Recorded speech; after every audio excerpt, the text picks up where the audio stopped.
Hello, friends. This is Dorie Clark. I am coming to you live from Washington, D.C., from a hotel room with bad internet, but we are making it happen. We are being very super crafty today, and I am so happy to bring you my friend Melissa Daimler. Melissa is the CLO, the Chief Learning Officer of Udemy, and even more to the point today, she is the author of the book ReCulturing. We are so glad to have you, Melissa. It's so great to be here, Dorie. I'm already impressed in how you've been dancing to make this happen.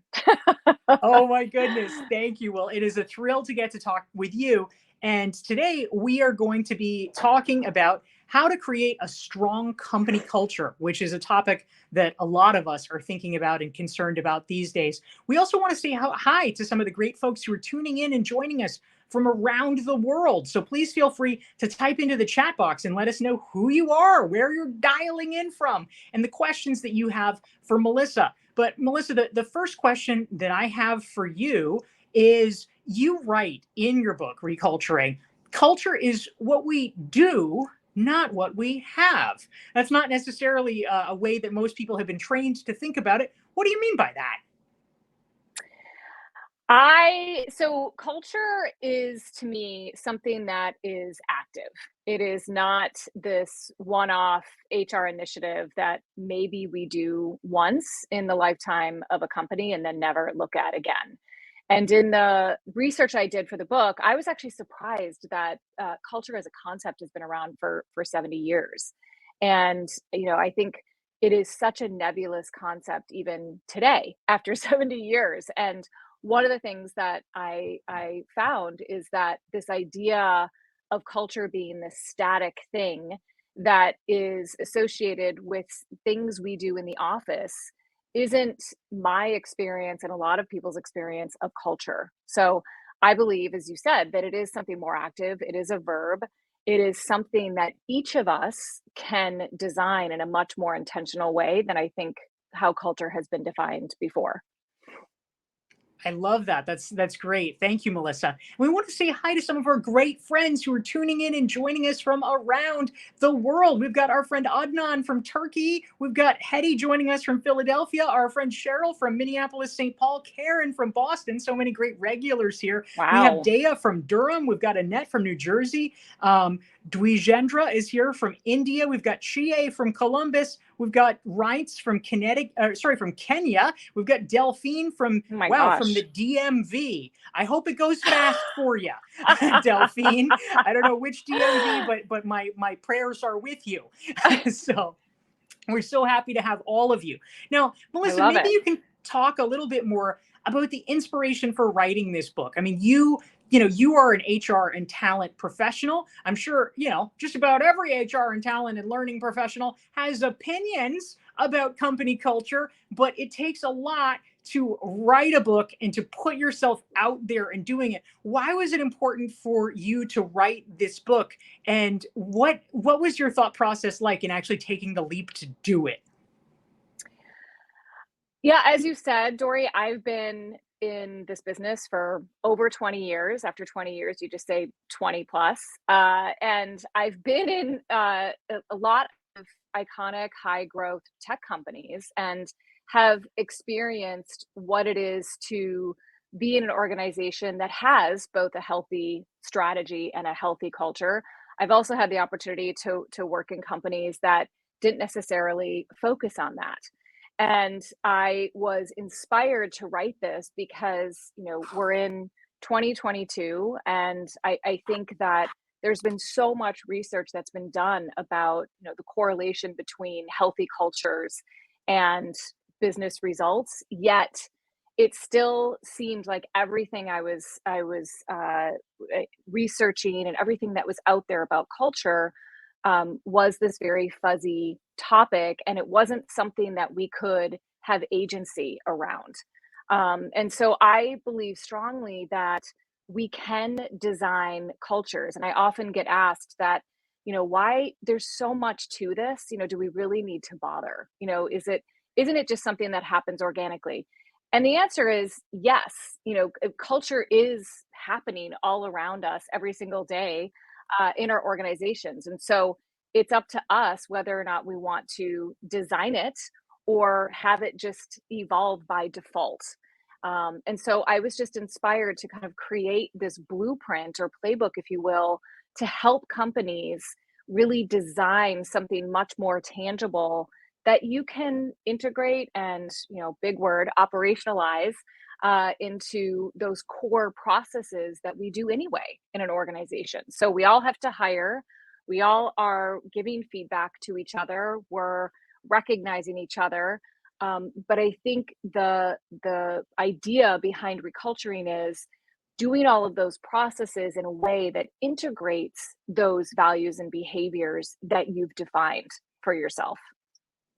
Love that. That's great. We are here with Melissa Daimler. We're talking about how to create a strong company culture. The book is ReCulturing. And if you want to learn more about Melissa, just go to her website. It's melissadaimler.com. And if you want to make sure you are never missing one of our weekly Newsweek interview shows, we're here every Thursday at noon Eastern, 9 Pacific, 6 o'clock in CET time in Europe. Well, there's a way to do that too. You can make sure to go to, here we go, my friends, go to my website, go to DorieClark.com. You can sign up, get a free self-assessment. You will be added to the email list and you will get reminders about our great weekly conversations on topics like creating a strong company culture. We also want to continue saying hi to our amazing friends and viewers from around the world. There are so many cool folks tuning in, and we want to say hi to Sue, who's joining us from Portland. Christoph is in Budapest. We have a LinkedIn friend from New Jersey. We've got Carol joining us from Annapolis. We have Melissa, not that Melissa, but other Melissa from Phoenix. We've got name. Carlos from Colombia. We have a LinkedIn friend from Pittsburgh. Lisa's in New Orleans. Sandra's in Berkshire, England. We've got Alicia from Oakland. Celeste from South Africa. Doreen from Ohio. And so many more. We love having you all. Please type your questions for Melissa Daimler into the chat box. We'd love to hear what's on your mind about creating a strong company culture. Now, Melissa, a question that I have for you. Mm-hmm. We all know a lot of companies say, oh, we want to have a great culture. We want to change the culture. There is a big gap. And, it just kind of like half-heartedly, maybe it's sort of like a fad, or at least the people in the company feel like, oh, nobody's serious about this. And actually having something stick, actually having something create lasting change. Can you talk to us a little bit about that? How can we actually, if we really do want to positively impact our company culture, how can we take the steps necessary to make it last? Yeah, it's such a good question. And I think Ashish said that, it's really about taking care of your employees. But how does that look, to your point? Like, what does that even mean? And when I ask people, how do you define culture? There's so many different versions of what that is, even within a company. And so I think one of the first steps that I recommend in the book is to really go further than just defining your values. I think beyond the kind of silly definitions of culture, the organization's personality, what happens when the boss leaves the room, one of the common answers of what a culture is values. And I think that's a better start than most of those other definitions. But we need to go further and codify that to really say, what does that mean when we say innovative? I worked with two different companies whose value was innovative. One wanted a prototype quick, they wanted much faster momentum in ideas. One wanted to kind of slow down a little bit and make sure that those ideas were quality. So one behavior was, we make it safe to prototype quickly. The other company's behavior was, we ask each other why before we kind of dive into anything. And so that to me is such a great example, again, of two different companies with the same value. But if you take one further step and talk about what are those behaviors that we're really trying to get to with regard to innovation, it is a very different culture that starts to get created. So I think the first big step is to go beyond your values and really think about behaviorally, what are those observable actions that I would see you be doing if we were, for instance, innovative or exemplifying teamwork or whatever those values may be.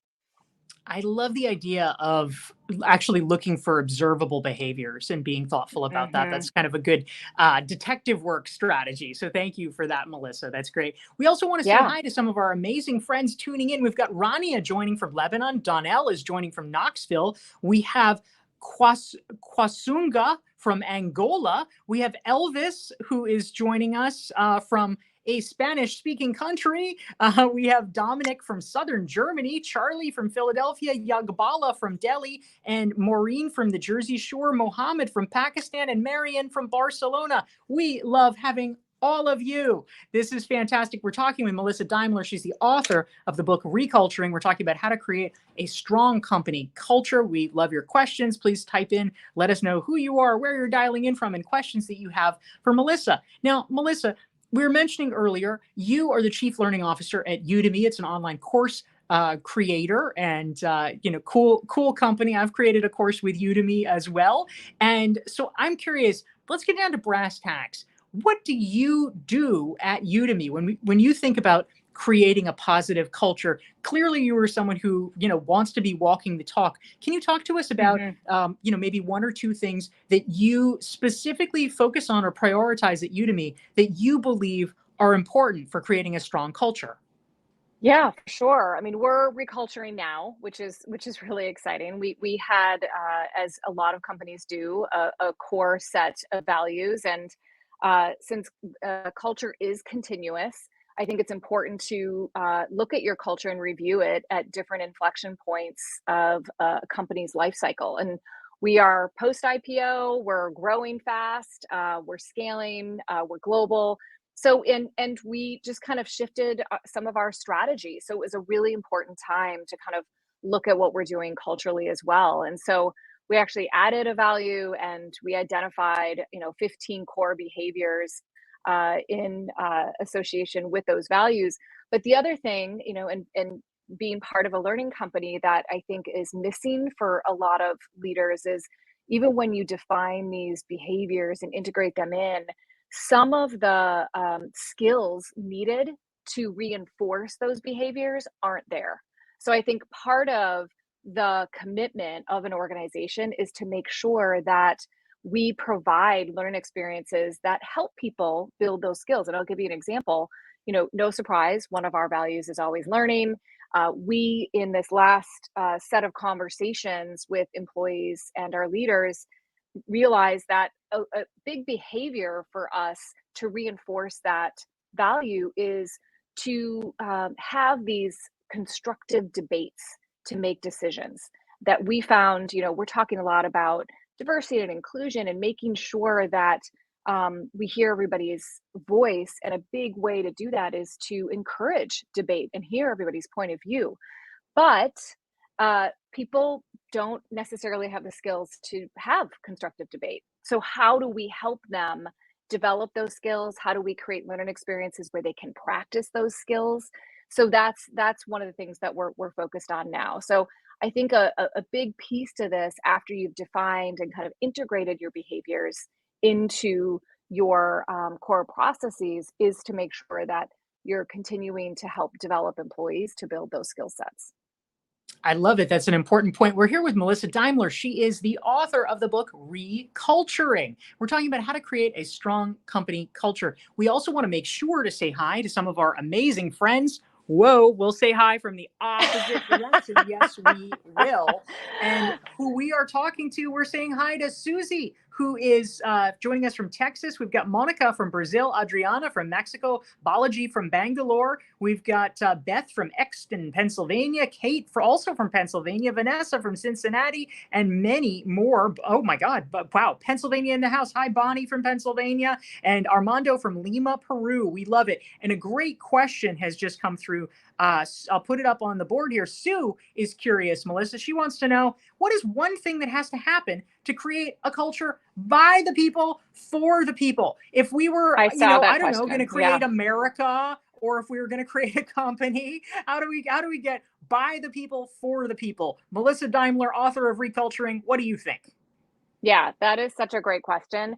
I'm a big believer in co-creating the culture. I think some companies believe in top down, some do it bottom up. I think both have to happen. And I think in order to do that well, you do first have to talk to the leadership team, and identify what are those non-negotiables. So before you even go out to the rest of the employee base, make sure that you understand what's important that has to be part of the culture behaviorally from that leadership team. Because I think, not identifying that first could create some confusion and even, disengagement from employees if you don't get that clear. So I think that's the first thing. And then I always say, 10% of the organization is a good number to connect with in focus groups or one-on-ones, however you want to get that information. But I think really understanding from employees, asking key questions like, tell me, what does it look like when things are going well here? Talk to me about when good decisions are made. Think about colleagues that you work with that, where you have an enjoyable experience. What is happening there? What kind of behaviors are you seeing? Are you observing? And so you start to curate these behaviors until they get to a place where you start to see some similarities. You start to see themes over time at about that 10% number, which is why I share that particular number. And then you go back and talk to the leadership team. It's a very messy process, as a lot of good processes are, and bring that feedback to them, tweak it a little bit, go back to employees, and pretty soon you have this really solid list of behaviors. I also say that it's really important in this day and age, especially. I mean, I've been in this business so long. I still remember the big binders of 100 competencies that we've come up with for the company to use as a standard when thinking about leadership. We never looked at them. It just, they got dust and eventually we threw them out. So I think part of this process is it's really important to get down to a certain number of behaviors, no more than 15 ideally. So you're focused more on integrating and using and modeling those behaviors rather than focused on trying to remember them. So co-creation is the key. Mario actually asked another question that I want to get to is, if that's okay, Dorie. And then Yeah, we'll go I to, was just oh going my there. So God, yes, Mario from Lisbon. Yes. love it. Culture eats strategy for breakfast. That is such a common quote. We've heard it. I think Peter Drucker was the Peter first one. Drucker, So that's there's it. Yeah. and I always, my joke to this is culture and strategy should eat breakfast together. I think both are important. And one of the things that I know you and I have talked about, Dorie, that I talk about in the book is this idea of systems thinking, that it's really important to connect what we're doing at a strategic level with what we're doing culturally. And if we cannot focus so much on what's better or what we have to focus on first, but make sure that they're linked and that there is, an understanding of why we're focused on certain things in strategy and how our behaviors are going to support that. I think that's more important than anything else. Yeah, that's really interesting. Thank you very much. Again, we're here with Melissa Daimler. She's the author of the book ReCulturing. It is great. You can check it out and you can learn more about Melissa and her work. Just go to her website. It's melissadaimler.com. And we're here talking about how to create a strong culture. And Melissa, a great question came in that I wanted to ask. It is a question. Let's see if I can find it right here. It is a question from Hetty in Philadelphia. And Hetty wants to know, what are the best KPIs for the uninitiated? This is key performance indicators. So what are the best key performance indicators to use to measure culture? This is a great question, of course. I mean, culture, theoretically, it could be a little amorphous. It could be, I don't know, feels Yeah, good, yeah. feels bad. We don't know. How do we actually measure it effectively? Yeah, the metrics question is always a good one and always a challenging one. I think ideally, if you've embedded your behaviors into some of those core processes, it is much easier to measure. So, as an example, again, I've been in this business for a long time, and it still feels like 20 years later, we're still challenged by the feedback process, the performance management process. And I think one of the reasons we're challenged by that is because we haven't declared what it is we're giving feedback on or how we're measuring performance because we haven't codified those behaviors.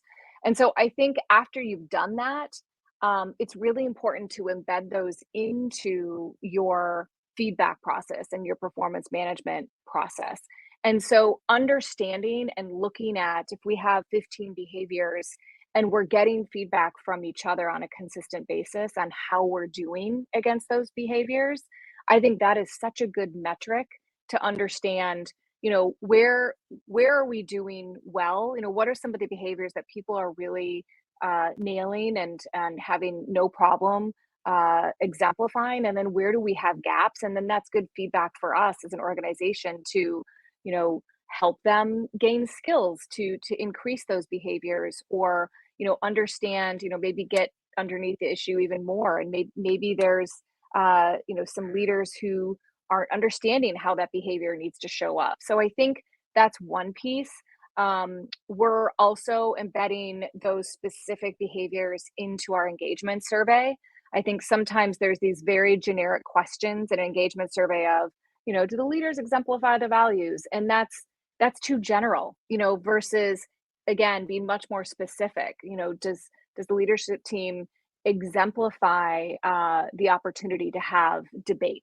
Do my colleagues do that? So I think having the specific behaviors in those processes allows us to then measure whether or not we're doing them effectively.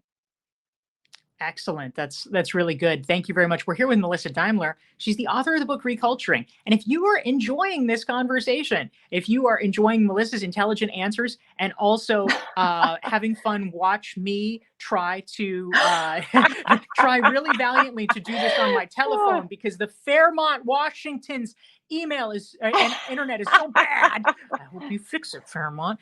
That you paid $25 for. Yeah. That's right. Okay. You can hit the like button and hit the share button so that your friends can benefit from this conversation and enjoy some of the unintentional humor based on me trying to make sure my arm doesn't go asleep. Melissa Daimler is the author of ReCulturing, and you guys are asking amazing questions. I love this. Amazing. Oh my gosh. So this one, it's possible it might cover our entire faces, most kinda, sorta. So I'm gonna do a quick synopsis here. But Baudry has a fantastic question, Melissa, that I like and I think is really worth diving into. Baudry says leadership nowadays changes, every 2 or 3 years, and it seems like everyone tries to change the culture. Is it possible to change the culture so frequently in an organization? What do you think about the pace of change? It's true. Lots of leaders want to put their stamp on an organization. What happens to an organization if there's the churn of actual or attempted culture changes? What do you think, Melissa? I'll go back to, Sue's great question. I think the idea of culture being a continuous process, it needs to happen. And, we also need to balance that with not being, whipsawed. Like, you don't want to change things just for change's sake. I think part of the value of this process, it's what I fondly call a twofer, in that it's not just getting to a clear set of behaviors, it's also how you do it. So being able to clarify if you are evolving, let's say, the culture, being really clear to your employees as to why we're even doing it. It's not, we are at a different point in time. Often in the creation of behaviors, they're aspirational many times. So we're not necessarily seeing those behaviors now, or we see some of them, but we want to see more of it.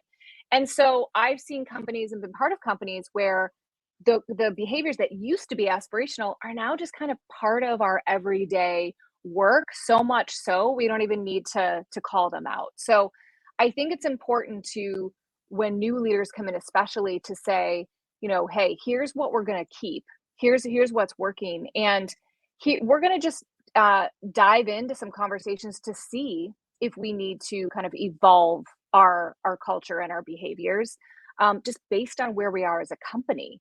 And then to have that conversation with the employees, I think is really key. So I think as with any kind of evolution or change in a company, being clear and having context for why we're even having these conversations is really important.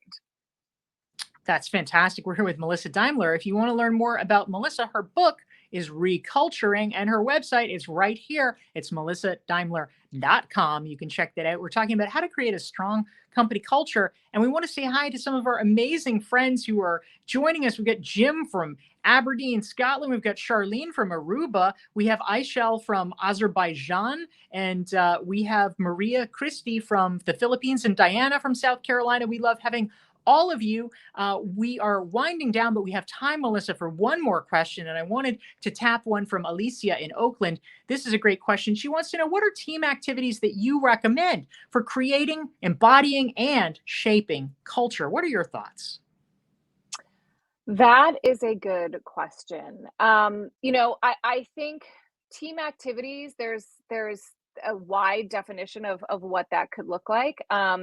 I often use those team opportunities to reinforce our purpose and our strategy and culture. And our team, as an example, is getting together in a few weeks, and we're doing some work around our own kind of team purpose. And key to this, though, is we're tying it to the purpose of our organization. So I think it's really important when you're doing team activities that it's embedded within the bigger vision of the organization, so that the team knows how it's connected to the organization, as well as how the team members are connected to each other. So the other thing I would say is a piece that we didn't talk about as much is this idea of practices.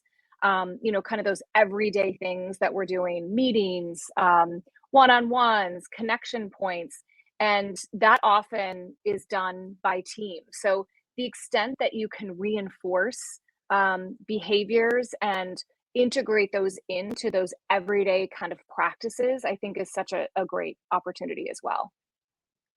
Fantastic. Well, we have been here with Melissa Daimler. She is the author of the new book, ReCulturing. She's the Chief Learning Officer of Udemy. And Melissa, thank you so much for joining us and for sharing your expertise with us. Thank you. And Dorie, thanks for dancing in that hotel room without Wi-Fi. I would not miss this for the world. We want to thank all of you for tuning in. Again, if you've enjoyed this conversation, hit the like and share button so your friends can benefit from it and learn about Melissa and her great new book. And thank you all for tuning in. We will see you next Thursday, 12 Eastern, 9 Pacific, 6 o'clock in Europe. Take care, everyone. Thanks, everybody.